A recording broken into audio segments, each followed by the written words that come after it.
the Board of Education and to our new superintendent, Dr. Cook. And so this is the first time you'll be meeting with this group, I guess, all together. I think you probably have met everybody or had some sort of contact with the three boards, I'm guessing. Yes, I have. Yes. Okay, great.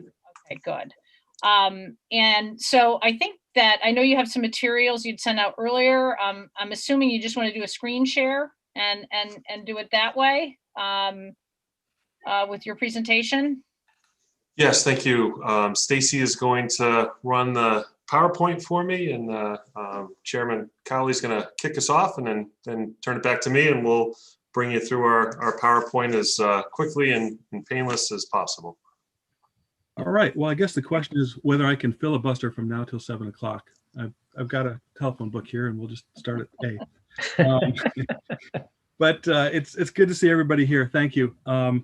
So the Madison Board of Education's recommended budget, we really do recognize the need to be fiscally responsible in fulfilling our educational.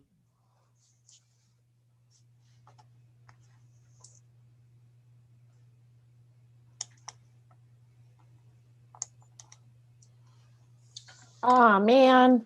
I think we lost everybody it. else freezing? Freezing. Okay, I didn't know. Yeah, I was frozen there. Yeah. I think it's an excellent budget, so let's go. He was on a roll. Galen, he was on a roll. That was so planned. He just said a sentence and then suddenly put himself on mute. All right. Well, so we're not wasting time. Stacy, could you go to the next slide? We'll give Galen his time when he joins back in. But just to let you know how we arrived at today, we do have a 1.4% budget. We'll go through the details of that.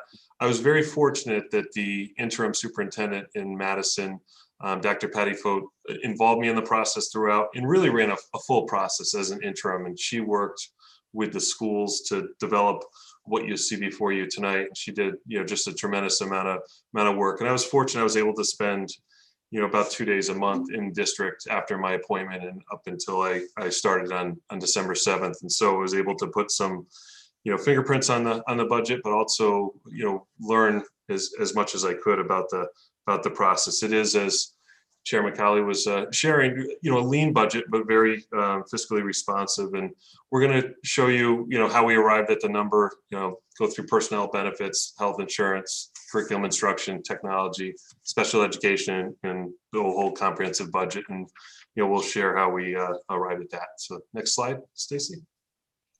Just so you know, Galen looks like he's on. So okay. I don't know if you want to turn it back or just have him jump in later. It's up to you guys. Galen, I can yield to you. Sorry about that. I got kicked off. I think let's just keep going. Okay. I had nothing but encomiums for you. We all know that, that you're going to do a great job. So let's just keep it rolling. Thank you. So as you can see, we're, building off of the previous budget. We did go back and look through all accounts and found some savings, which we'll share with you tonight. And then also had some additions. I mean, we will be doing something in September that hasn't been done in 100 years. We're opening after a pandemic. I think one thing you'll see in this budget, we take a very optimistic view of where we believe we will be in late August, early September, and that's really all students in with some safeguards in place, certainly, but in a much better place than even where we stand today. And when we look at the major line items, general education is going up 2.37% of that account. Special education is going up 3.07. School facilities 0.71. Plan and cycle maintenance is flat, and then health insurance is decreasing. Debt service is also decreasing. Next slide, Stacy. So the big pieces of the personnel area and the drivers of the budget, contractual increases are going up 1.75 to 2.89%. In many ways, these are fixed costs. We have collective bargaining agreements that require us to reach agreements on, and so those are pretty much the going rate for those contracts. And we work hard with our legal team to make sure that we're paying fair wages and meeting the requirements, able to attract a excellent workforce, which we have here in Madison. We do have reductions due to declining enrollment at the high school, whereas most of the district is remaining flat. Hand High School is seeing a decrease, and so we would decrease 2.5 FTEs, and that's been pretty consistently what's happened as we've gone through declining enrollment at the high school. And we'll show you later in an updated chart on how that looks. But one of the biggest things we felt was really non-negotiables was we added additional security staff this year, to deal with COVID and just changes, but then also just to increase the security of our buildings and keep that going. I feel number one is our personnel when it comes to security of our buildings and staff and students. And number one in education is safety and security of our students. We're also continuing a program of building-based substitutes. And so previously we used to have a list of substitutes we'd call each day and they'd fill in for open slots. But with COVID, we didn't want to be sharing substitutes with different areas, different school districts.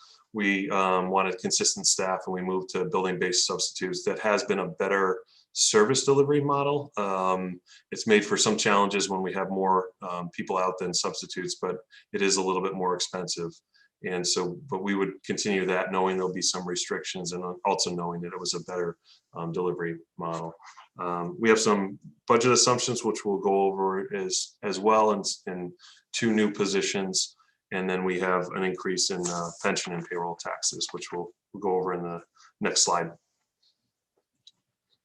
And so, as I shared, there's the number or the net cost for all the contracts going up and changes within. There were some changes and savings due to retirements and resignations, and that is reflected in that amount. Then also there's a reduction for the personnel that we would save over $200,000. That's the cost of the security specialist and building subs. Life insurance, taxes, and pensions costs would go up. And then the 2 additional positions that I shared. We do not have a math interventionist at Hand High School, and certainly have a need when students are struggling to have scheduled intervention time. And so this would bring Hand in line with our other buildings where there's a math interventionist to support students. And then the technology position really reflects changes that have occurred in our district over the last year in particular, but even over time. Since March, we've added over 1,000 devices. We've gone one-to-one as a district, which certainly has been a needed change and really 100% necessary, but has added a lot more time to our staff to be able to make sure devices are working. I mean, in the past, if a computer was down or something was down, we could wait a day or 2 and bring it up, and the teacher was fine with students. I mean, we have no time now, and so really that it's everything has to be fixed right away. And so our staff have been working incredibly hard. We have a 30% increase in help desk tickets, and still maintaining a pretty good turnaround for that. That fixes. Next slide. And really the best news from a financial standpoint is— Craig, I'm sorry, can I just go back to that slide? When you said there's 30% increase of tech tickets or help tickets, what are the nature of those tickets? Is it, is it just purely tech? Is it educational using software? What's the nature of those? And I'm asking because the connection between the new position, is it more an academic technology position, or is it more of a tech, hands on the computer kind of person? More of a tech hands-on computer. I mean, I think the nature and the skill of the people, everything crosses over. So they certainly would help, unstuck, somebody who's stuck on something education-wise, but mostly it's, broken Chromebook or down or something like that, or, a Wi-Fi issue, things like that. So it is definitely more of a tech position. It's not a certified position. And would that position be separate from arts department, or would it be in addition to arts department reporting to him? Additional person under art. Yeah. Dr. Cook, excuse me, if I can Yes. ask a question about the pensions. I'm wondering if you are still adding people to the town defined benefit pension plan. Stacy, I'd ask you for help with that one. Yeah, I'm sorry. I'm playing with my screen trying to get the PowerPoint back up. So I apologize. But no, I believe, and I believe Heather is on the line. I think we have stopped that for any new hires now. Okay, do you know when did that stop? I know it went on for several years after it was supposed to have stopped, but do you know when that stopped? Heather, can you help me out? Was it this past year?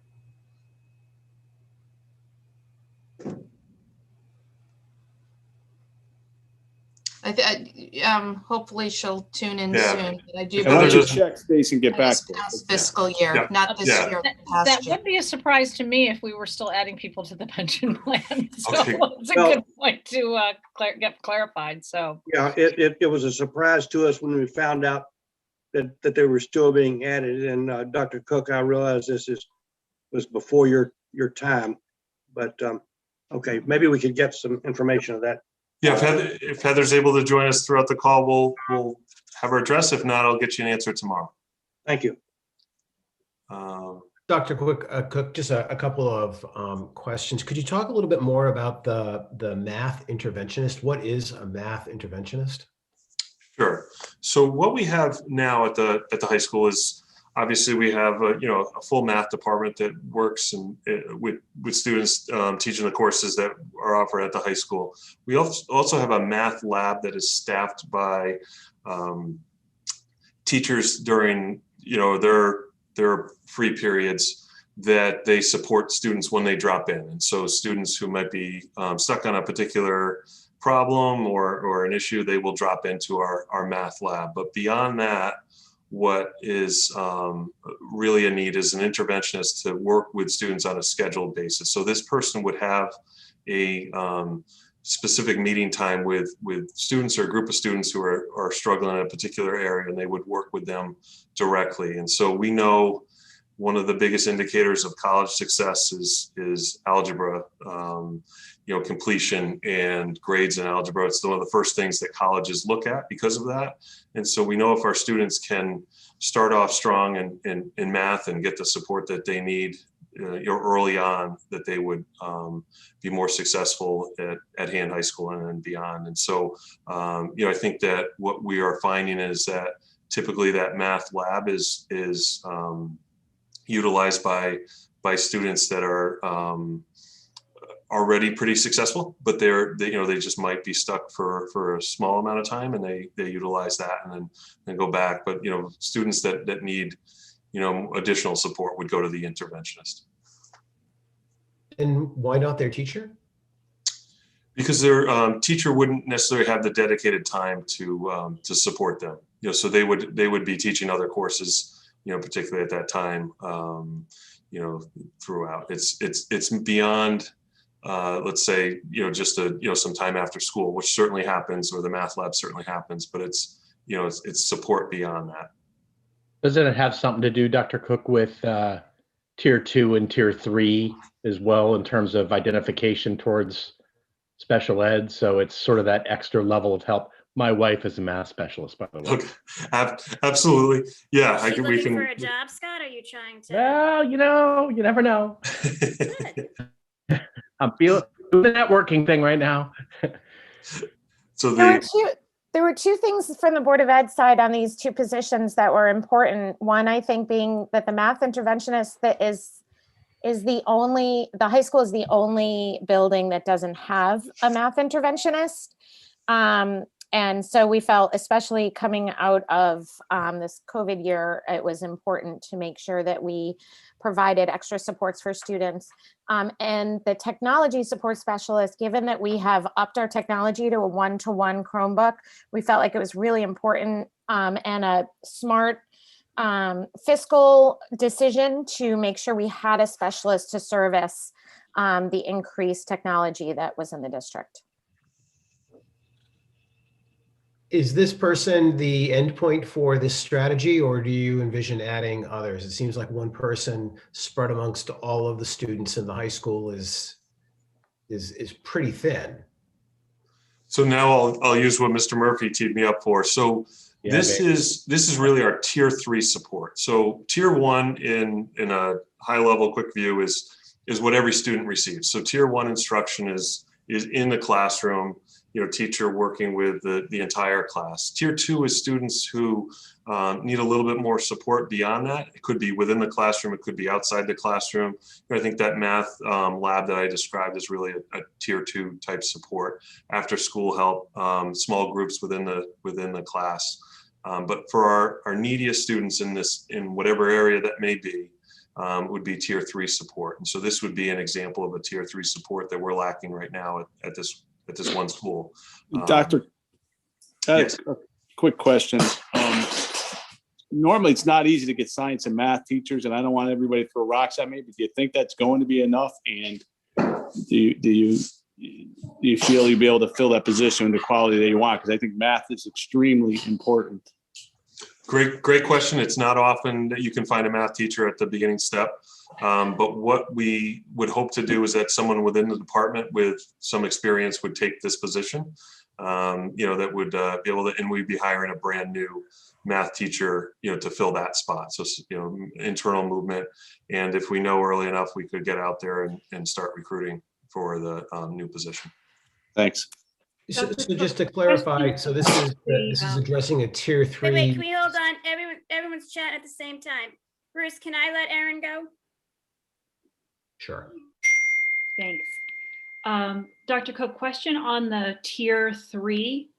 I know we receive state and federal money for special education. Do we receive anything for regular ed intervention? Any funding? So Title I funding, which for our district is under $100,000, but that's spread out throughout the whole district. So not really, beyond just educational cost sharing funds and things like that. So what the intention is, if we have a strong tiered system, that we can avoid students going to special ed who wouldn't need to. So if we can bring that student up to speed where they need to be, then we could avoid, the additional cost and additional time of a student going into special ed. So if we have those strong supports, and we have those, we're building those supports on the social emotional side too. It's not just the academic side that we have the tiers. You're required, right, by law to have regular ed interventions as part of Child Find, I think. For Child Find, we're required to identify any student that has those needs, but that would be again more on the special ed side, and we certainly do have those supports. I wouldn't say this intervention would be part of that requirement for men to complete that. Thank you. Craig, if I could just ask you one question. The grants that you received, I think it's 344,000, correct? Yes. So where are you using those funds? So we will have support from the state. So the state, for everyone's benefit, if they don't know, ESSER 2, so the second round of supports for school districts through the state of Connecticut came through in a larger amount than we had even hoped for Madison. Our first round was about $75,000, but this round was $344,000. It can be used over 2 years. And we are just had a meeting today to look at uses of that. The state has given us a pretty wide range of areas that we can address. It's pretty open to academic supports, to social emotional supports, to even building needs if we needed to make some changes in our buildings. Madison's allotment is much different than some of the cities that I think might use this money for HVAC systems, but where we are really looking at having to identify some funding to go towards is we expect, an increase in kindergarten in grade 1 for several reasons. And it could expand beyond that, but my principals at those levels and our central office team is excited, but also concerned with the numbers that may be coming forward based on a lot of factors. So many families held their students out for this school year. Many students went to parochial or private where they could find 5 days a week to start the school year off of instruction, have told us that they're coming back.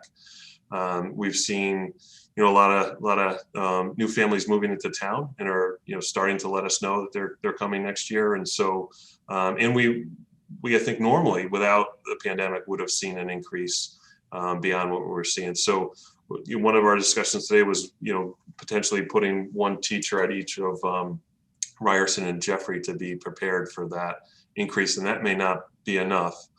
We also know social emotional needs are there throughout our district, but in particular those early grades, the students have been out. Some students, we have not seen since March in person, and so as they transition back into school environment, we feel more additional social work support will be needed. And these are all at this point ideas that would have to go through the state, but also the Board of Ed. And so we've only had very high level preliminary discussions with the board in terms of our intentions for this. We also would like to look at some additional summer programming or intervention for students on the academic side at the elementary level. We feel we also will have some additional costs, just for opening the buildings and replenishing supplies. We have some additional accounts for that we're open to use, but we're not sure how far that's going to go. And I do know Heather put in the chat that all new staff are going into the new pension design plan. Yeah, sorry, I was a little slow on unmuting as a panelist, but I'm here if you can hear me. All of our union contracts now have new hires in the defined contribution plan, the defined benefit plan, our last union contract with MACE that ended on July 1, 2019 for new employees. Thank you. So Heather, do you know how many approximately people were added to the defined benefit plan the last 3 or 4 years of that other contract? I don't have that number off the top of my head. I'd be happy to follow up with you on that. Thank you. Wilma, you're looking for July 1st of 13 when we froze a plan on the town side? Yes, right. And the Board of Ed was supposed to have followed along about that time, and apparently they didn't. It went on another 6 years, it sounds like. Okay, if you could get back to me, Heather, I'd appreciate it. Thank you. No problem. So Dr. Cook, I have a couple of questions. First, I think what I'm hearing from the conversation is that there are monies coming into the district via grants. There are monies that have already been received. I don't see those accounted for in the budget. And separate, but maybe related, is one of the earlier slides talked about roughly 3 full-time equivalents in reduction in force. But I think in these numbers, I'm seeing an addition of 4 new people, possibly. You're talking about 2 teachers at the elementary schools, and then the interventionist and a technology specialist. And then was the security specialist in the budget last year, or was that a new add during the year? It was oh, go ahead. Sorry, go ahead. Stacy, I'll let you go.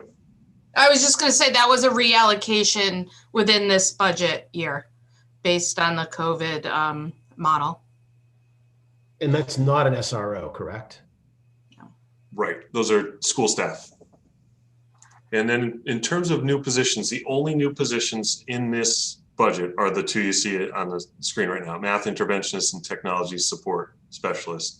I was sharing in the answer about the grant as potential uses for that $344,000. That has not been determined by the board at this point. The board could decide to hold and not utilize that money in this coming year and utilize it in the following year. So I can't speak with any certainty of where that is. I was just referencing conversations that we've had internally on where we see, potential need.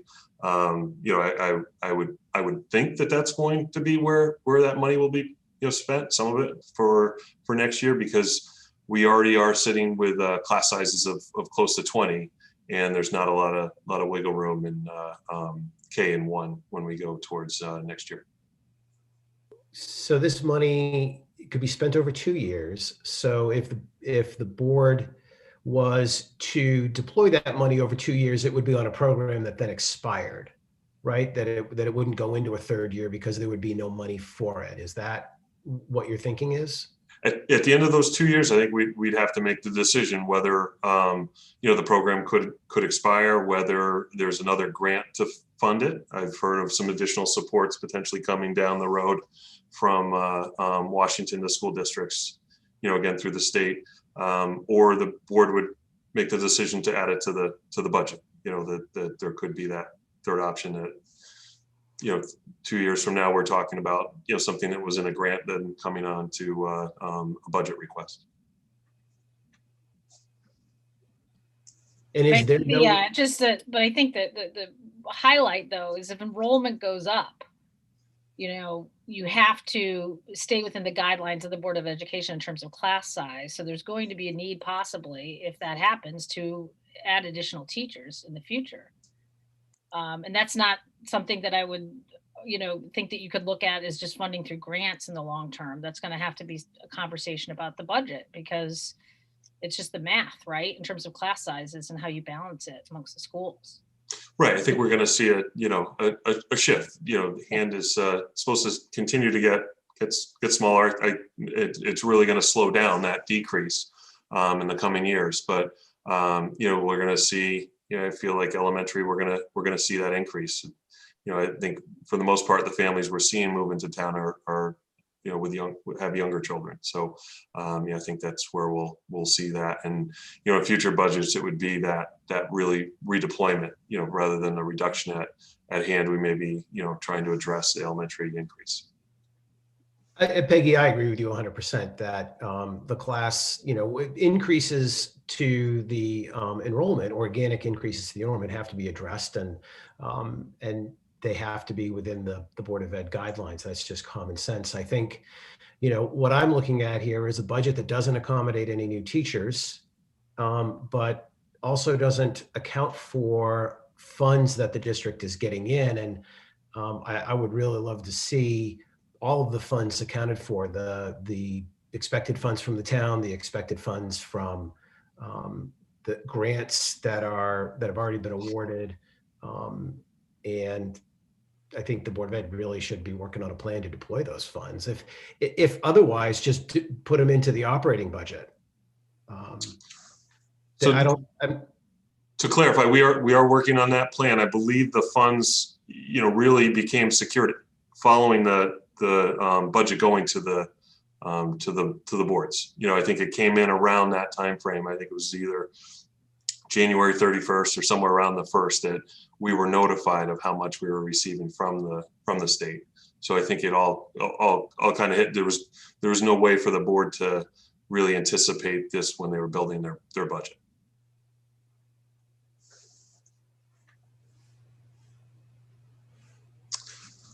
All right, so I will anticipate changes to when they do have time, now that the funds are secured. Are you anticipating that this requested budget's going to change at all? I am not. I know that again, that ultimately is the board's decision, but where I would potentially see a change is, as we were talking about, say, summer programming, and this budget has $30,000 in there for intervention, whether it's in the summer or the start of the school year. I could see that number increasing, knowing that we could service more students through that. So I think that we were truly looking at, and there's as other grants, have that strong language that you cannot supplant local funds, meaning that you cannot use the money to take away local funds. That's not the case for this, but I think that's really the intention, is that there's additional needs for our students. And so this is meant to accommodate those additional needs. Yeah, and I do agree with you.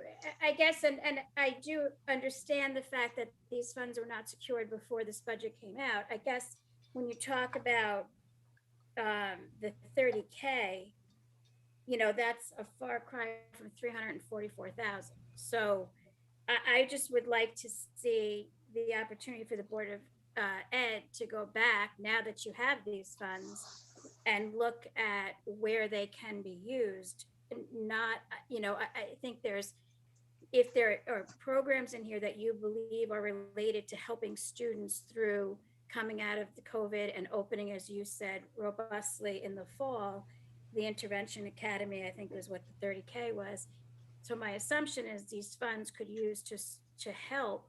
And as you stated, there's no catch in this, for lack of a better term, that it can't be used for offsetting the budget. So I'd like to give the Board of Ed the opportunity, to go back and see what you can do now that you have these funds secured. I think the library's done it. I think a lot of people have gone back once they've gotten these loans. So I think, to be fair to the Board of Ed, you have time now. I think you should go back and look at it and see what you can do with it, as other town departments have done, and affiliation. Gene, this is Galen. Yeah, we can certainly go back and look. I think we are running a very lean operating budget as is, and we might have additional expenses, but it's always good to account for funds.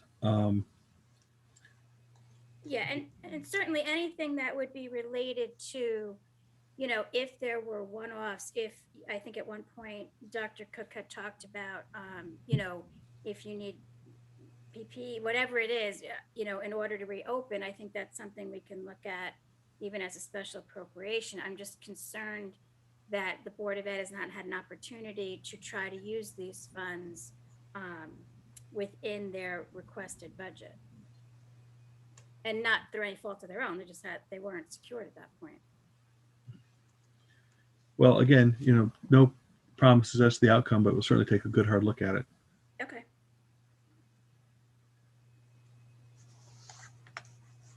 Okay. Stacy, next slide. Are you sure? Because I can't move backwards. I'm moving forward now. Okay, here we go. I like that. So health insurance, as I said before, really the best financial news on its own of the budget. This is due to contract changes with employee groups, savings there, and then also some savings from people not going to the doctors in the spring, and being self-insured, we were able to reap the benefits of that, and have not seen large increases this year. So I think we're doing well, and that reflects the health of our employee group. So that's good news. Next slide. This is the $30,000 that was just discussed. It was, the board is still in discussions on when this would occur and how many students this would serve, and kind of the design of this, but we knew we wanted to put some funding in there for summer programming, or, as I said, the beginning of school year programming to support students. We will have less staff development days next year, so we knew we could decrease some funding in that for staff development for next year. Next slide. These are technology accounts, and so one of the things we know is we need to continue Zoom public meetings. We use Google Classrooms for our students, so that requires a license and some work. And then we have Chromebook repair and maintenance. That would be a $35,000 increase. We are really looking, along with the support of a grant that has been received, and that work is underway for Polson and Brown for interactive boards. But as you may know, our technology in our classrooms are behind in Madison, and we're really trying to catch up and work with our students. This, in particular, we've seen some glaring needs during remote and distance learning, but even in the classroom, we just do not have a consistent way to have the technology that the students need. And so this would really hit the fast forward button on that through a leasing program, a 5-year leasing program, which the boards would last longer than that. So we would have a good plan in place, but it would bring forward to make sure all of our core classrooms have a interactive board, and then even some beyond that. Every classroom eventually needs to have some type of device where students can share their screens, where teachers can project, where students can work interactively on the device and access the internet, and really move forward. So this is really an exciting opportunity for us, as well as I shared before, security being a priority for us, and we have some work in that area to do as well. In terms of some of the big items would be additional camera coverage. We do not have our buildings fobbed. There's some other lower cost items, such as a visitor management system that we're looking to put in place. So we're looking to have this funds in addition to the funds that the town has set aside for us, and really move really twice as fast, because it's $75,000 that's in the CIP for security needs in the district. So actually, that was going to be my question. We set aside in CIP monies for security, but this is an extra $75,000 in the operating budget. Yes, it is. So we're setting aside $150,000. It would be $150,000 that the board would have available to it each year, between the CIP and this funding to really move us forward. Fobbing the buildings is incredibly expensive. Cameras are not cheap and need to be continually updated, and so having this plan going forward would be very helpful. Did you get a grant for $200,000 for security? We received a grant, $200,000, just recently for the interactive boards. That was the grant we received. The security grants were several years ago, and I can't speak to how those were utilized. Yeah, there was a whole team that worked with the police department and the school district to come up with a plan over a period of time. And I know last year there was kind of another revision, a look at that, and they had accomplished some of the things through grant money, but there was still a long list of things that had not been addressed in the security plan.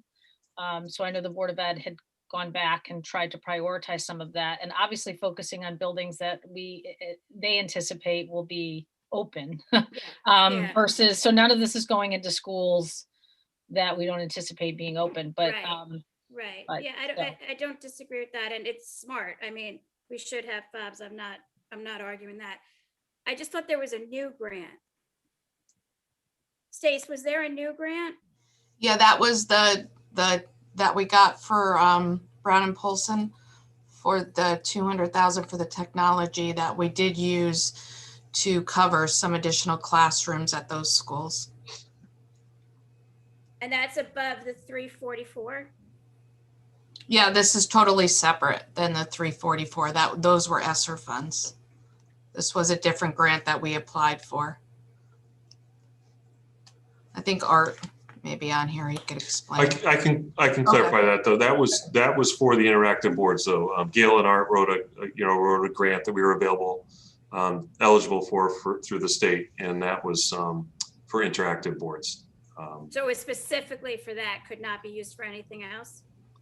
Correct. It could have been used for technology needs for the district, but nothing related to security.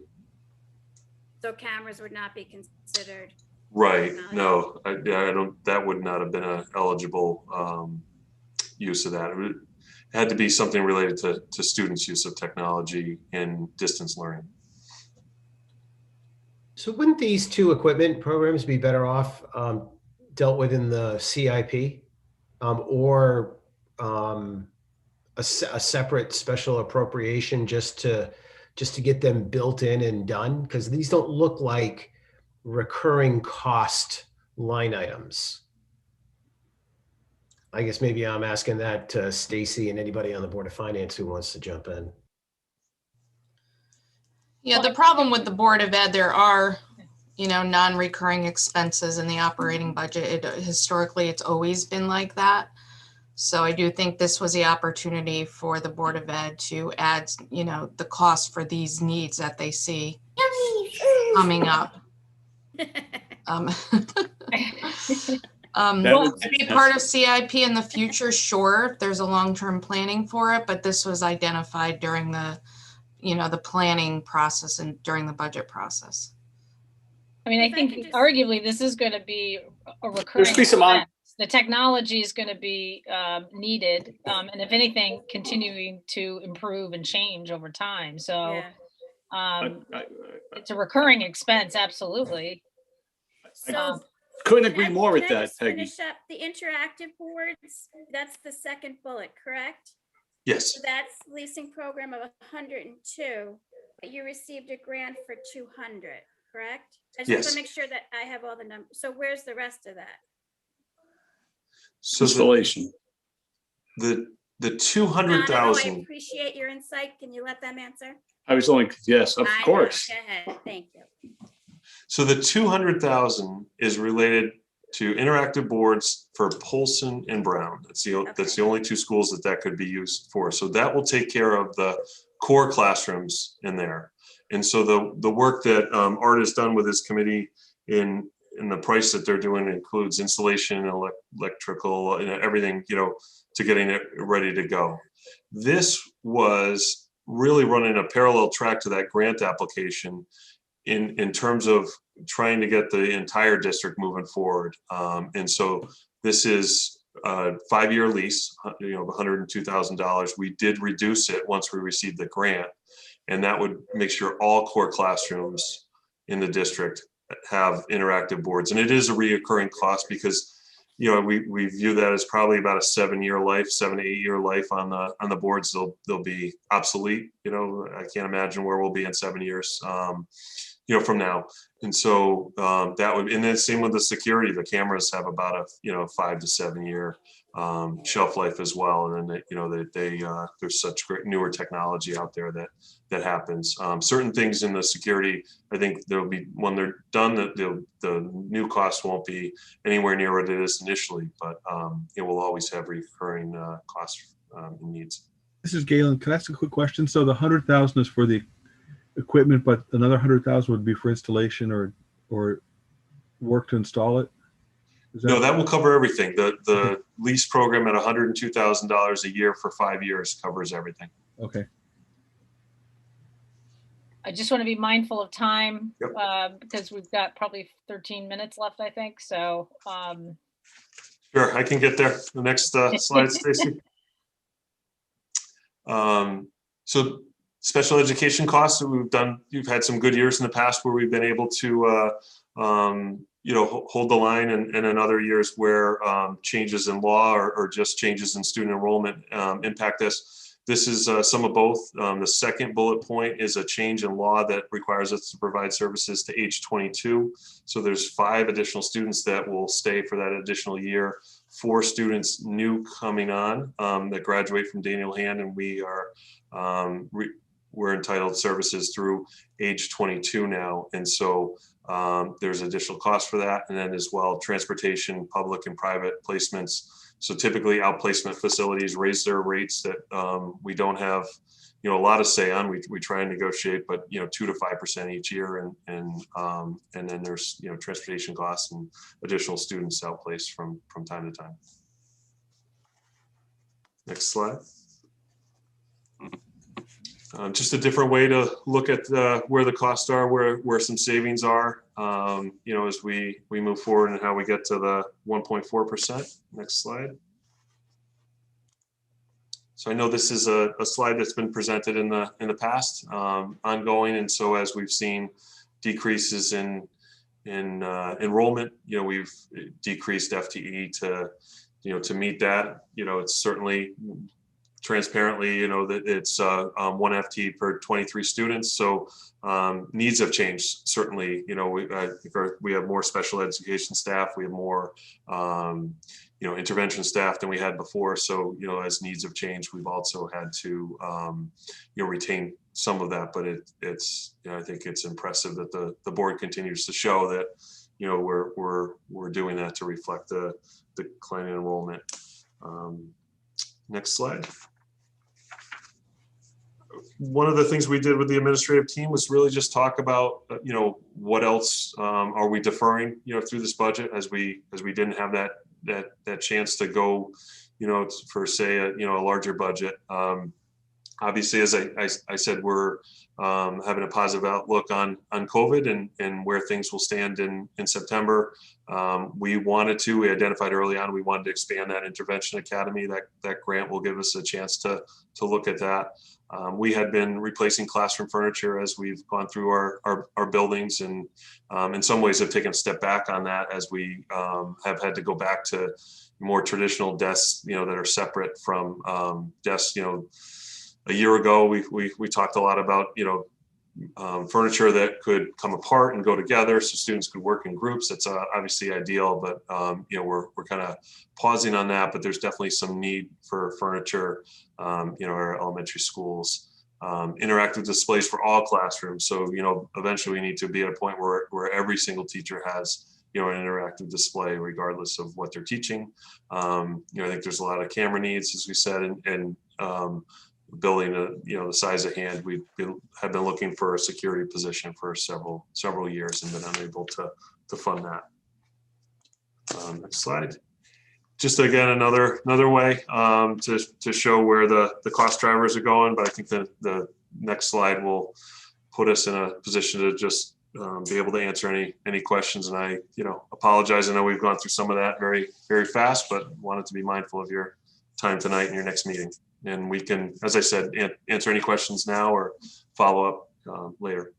Well, first of all, I just want to thank you very much to the Board of Education and to the superintendent for what I think is an extremely modest and thoughtful budget, considering trying to put a budget together in what has been a crazy year already, school year, and trying to forecast what that's going to look like next year. And I think you've done a fantastic job. And I think you're making requests in areas that I think are identified needs that are not just COVID related, but are also just important needs in the community with some of the things that you've added to the budget, which is very modest. I also want to, highlight the fact that Dr. Cook just joined in December, and I think he's done an incredible job rolling up his sleeves and really getting to know the Madison School District and what builds such a budget up. So I just want to thank you for that. And I think it was an excellent presentation. I know a lot of people have questions, so maybe we can keep it short and then have follow-up through email or telephone calls, because we need to end here.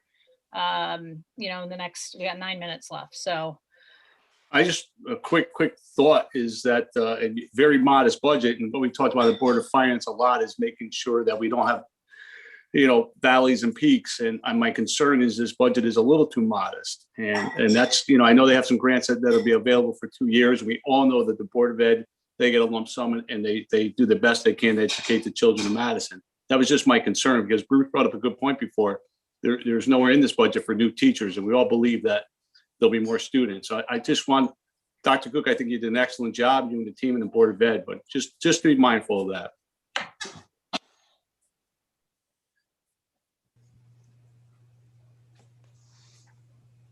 Thank you for that. I appreciate those comments. I think questions or comments from board members? I mean, I'm the Board of Selectmen liaison to the Board of Ed, and I've sat through many meetings over the last couple of years, and I have to say, just watching the thoughtful deliberation and sort of the the details that they've gotten into to create such a lean budget, and I want to stress lean here, is I think that they've done the homework, they've done the work behind the scenes to ensure that we're doing the right things for our administration, staff, and kids, but at the same token, recognizing where cuts might happen and what could be put forward to a following budget cycle. So I've been very impressed, and I'm very supportive of the budget that has been put forward tonight.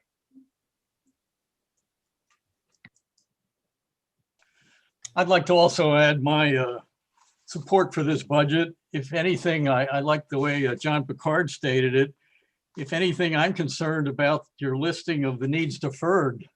And I recognize that the Board of Ed must have exercised a lot of self-restraint and not moving on some of those items which seem critical to me. So I find this budget to be very responsible, very lean, and if anything, it's a little too lean for my taste.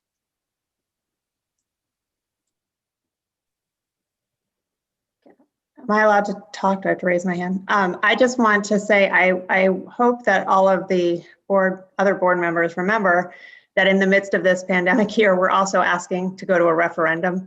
So it's the same bucket of money, same taxpayer wallets we're going to be asking for. So that's something we had in mind when we were doing this. And then I also just want to clarify, Jean, I think you asked us to go back and take a look at the grant and see, if there's operating costs that could be offset. So I just wanted to clarify that. Yeah, I think with the funds, the intent of the funds is to help, part of it is to help districts open safely and to have the technology available. So, as Craig said that you have not had the chance to look at the budget in terms of with the funds. So I think in fairness for you guys, I'd like to see you go back and see where you can use the funds that have been allotted to districts in order to help them do exactly what this budget is asking the town to do. So, I don't argue that the budget is not, the requests are not legit. They're not important. They don't present the value that this community places on students or on the schools themselves. But there were funds given to the district in order to help do that. So all I'm saying is that I think it's been everyone's best interest for them and us to look at where those funds can be used. But that has nothing to do with whether this budget's lean or it's not lean, or if the requests are good or not good. It's just a matter of that's what the funds were intended to. And I think it would be fair to go back in and see where they can be used. And I totally agree, Jean. I think the board is, even though we found out about this late in the process, super grateful to the state and federal dollars that have come our way. And certainly it's worth a discussion at the board level to look at it. But given that we were at a flat budget last year with all the increased costs, and I agree, Happy, we are going towards a referendum. My feeling is, in a year when you're going through a pandemic, this is when we need to up our town game and really look at our town services and our town buildings and things like that, and services that we can provide because people aren't able to go elsewhere. And I do think that this was a difficult budget to come by, given that we were flat last year, and given that we are going to have such increased needs that we don't even recognize yet, because kids not everybody in the district has been in full in person yet. So I feel like the needs or the requests have been responsible, and I do think that once we get kids in there might be a need for more. Yeah, no, and we don't know, and I do agree with that.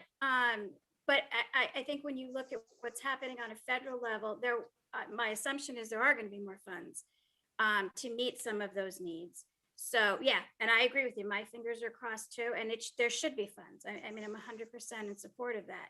Again, I'm not questioning the asks. I'm questioning, could those funds that were intended to help districts do exactly what you guys want to do, why can those funds not be used? And again, you haven't had the opportunity to have the conversation. And Katie, you said, you made the point, it's worth the conversation. That's all I'm asking. Because other groups have done that. And in back when you guys asked for some money, a special appropriations, and I think Katie, you were chair and you said, we don't need it now because we got our funds. And I think that's a really important kind of best practice that we do in all parts of the town. And that does not say you don't ask for what is needed. It's just to say when funds are given, we should be using those for what the intent was when we can. And Totally agree. right. No, we agree. I just think that when you look at a 0% last year and we're still below our contractual obligation, at some point, we're going to have to look at meeting the needs of our students. And we might be at that point, but I totally hear your point, and I think it's worth bringing it back to the board level to have a discussion on where those funds are and whether or not we're able to do what our students and faculty need in the district. Fair. Thank you. So I think we're pretty much out of time, folks.